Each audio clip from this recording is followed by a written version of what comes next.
CM Nara Chandrababu Naidu ఆమె సతీమణి Nara భువనేశ్వరిపై Twitter X వేదికలో ఈశ్వర్ విష్ణుభట్ల అనే వ్యక్తి పెట్టిన పోస్టులు ఆక్షేపణీయమని టీడీపీ చిత్తూరు జిల్లా నియోజకవర్గ మహిళా అధ్యక్షురాలు లీలావతి విమర్శించారు.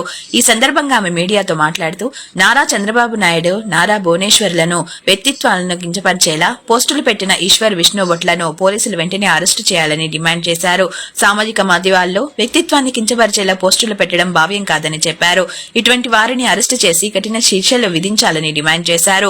దీనిపై చిత్తూరు 2వ పట్టణ పోలీస్ స్టేషన్ సీఐ నెట్టి కంటయ్య ఫిర్యాదు నమోదు చేసుకుని కేసు దర్యాప్తు చేస్తున్నామని, వెంటనే పోలీసుల సాంకేతిక పరిజ్ఞానంతో నిందితుడిని గుర్తించి అదుపులోకి తీసుకుంటామని వివరించారు.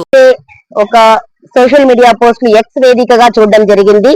దాంట్లో విష్ణు కార్తికేయ అనేటువంటిది, విష్ణు బొట్ల కార్తికేయ అనేటువంటిది విష్ణు బొట్ల కార్తికేయ అనేటువంటి ఎక్స్ ప్లాట్ఫామ్ మీదుగా మేము చూసినటువంటి ఒక ట్విట్టర్ అనుకోవచ్చు. అది అలాంటి వాటిలలో అసభ్యకర పదజాలంతో అవమానపరుస్తూ మా జాతీయ అధ్యక్షుడైనటువంటి నారా చంద్రబాబు నాయుడు గురించి, వారి సతీమణి మా అమ్మగారు భువనేశ్వర్ అమ్మగారి గురించి, వారి కుటుంబ సభ్యుల గురించి చాలా హీనంగా వ్యక్తిత్వ హననం చేస్తూ, వారి యొక్క వ్యక్తిత్వాన్ని కించపరుస్తూ, అటువంటి పదజాలను ఉపయోగిస్తూ ఎక్స్ ప్లాట్ఫామ్ వేదికగా అతను చేసినటువంటి ట్వీట్స్ ఏదైతే ఉన్నాయో దానికి ఈ రోజు మేము చర్యలు తీసుకోవలసిందిగా 2వ పట్టణ పోలీస్ స్టేషన్ దగ్గర ఈ రోజు మహిళలందరం వచ్చి రాత్రి కంప్లైంట్ ఇవ్వడం జరిగింది. దానికి సంబంధించినటువంటి స్టేట్మెంట్ కూడా ఈ రోజు ఇవ్వడం జరిగింది.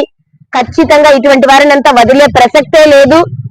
సోషల్ మీడియా ఉంది కదా అని చెప్పి మనం ముసిగేసుకుని ఎవరినైనా ఏమైనా మాట్లాడొచ్చు అనేటువంటి ఒక ఉద్దేశంతో ఒక రాష్ట్ర ముఖ్యమంత్రినే వీళ్ళు మాట్లాడుతున్నారు అంటే వీరి యొక్క వ్యక్తిత్వాలు, ధైర్య సాహసాలు ఎంతవరకు దిగజారాయి, ఏ విధంగా ప్రవర్తిస్తున్నారు అనేటువంటి దాని మీద తెలుగుదేశం ప్రభుత్వం కానీ, కూటమి ప్రభుత్వం కానీ ఏవి ఎక్కడా చర్యలు తీసుకోకుండా ఆపే క్వశ్చనే లేదు. దీనికి సంబంధించి చర్యలు తీసుకుంటాము. ఈ రోజు ఎఫ్ఐఆర్ చేయడం జరిగింది. దీనికి సంబంధించి వాళ్ళ సమాధానం చెప్పవలసి ఉంటుంది. ఈ రోజు ఈ విష్ణు బొట్ల మాత్రమే కాదు, ఈ విధంగా సోషల్ మీడియాలో ఎవరైతే వెనకల ముసిగేసుకుని అందరి గురించి అసలు ఇబ్బంది పెడుతున్నారో వాళ్ళందరికీ కూడా ఇది ఒక తార్కాణంగా నిలబడాలని, ఈ కేసులో వాళ్ళకి తగిన చర్యలు తీసుకుంటారని ఆశిస్తున్నాము.